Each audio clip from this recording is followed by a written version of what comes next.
Lapit na magtanghalian ah. Yung masarap lutuin. Uy, may kalabaw nga pala ako dyan. Parang masarap magluto ng sabaw. Tamang tama. Tara, luto tayong sinigang na kalabaw.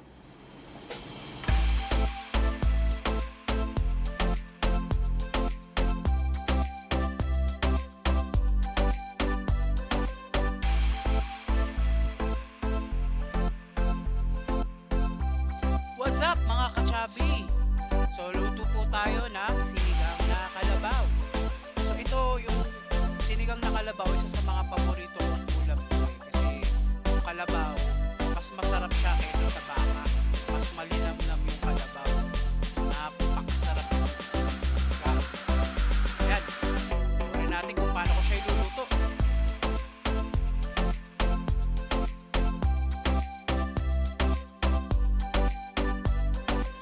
So yun dito, prepare ko lang yung gagamitin kong mga produce para sa pagpapakulo ng ating sinigang na kalabaw. So hinihiwa ko lang dito is sibuyas tsaka kamatis. So yan yung mga gagamitin ko na isasabay sa pagpapakulo para sa ating sinigang na kalabaw.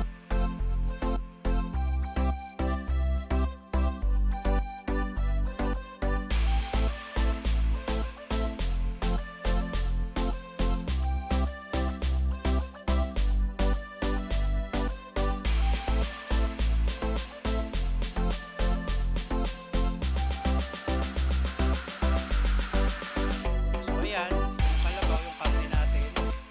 Tapos isasabay ko na dyan na sa gaya na sinabi ko yung ating sibuyas tsaka kamatis. Tapos nilagyan ko rin ng more chicken powder para maging malasang malasa. Tapos syempre yung mga pampalasang normal, asin, paminta, patis. Yan, para maging masarap at malasa ang ating sinigang. So tansyameter lang tayo dyan ha. Wala tayo sukat-sukat na nagluluto. So yan, nilagyan ko na ng criminal water mula sa Angat Water District.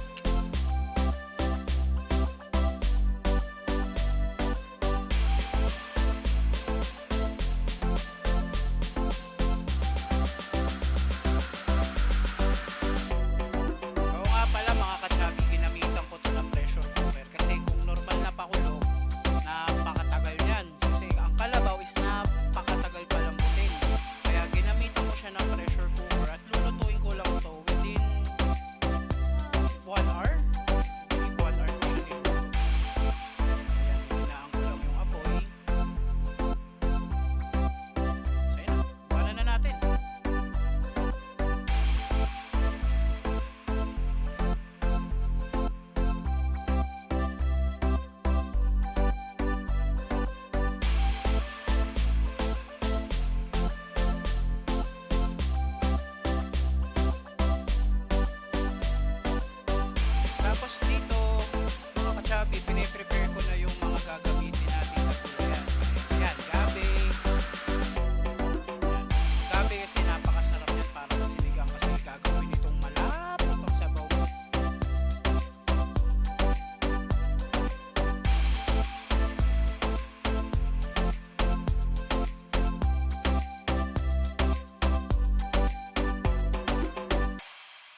Pagkatapos niyan, yan, okay na.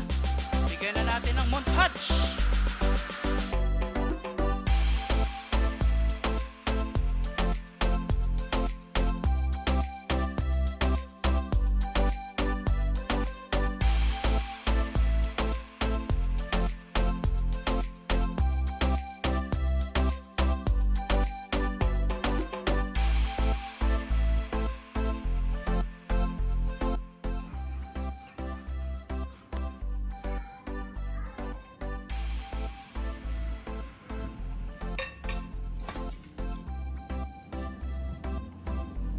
Ay, napakalambot. Tayo sabaw. Perfect bite. Ito sarap. Lambot, ang sarap. Sarap talaga ng kalabaw. Thank you all for watching this here video. Please like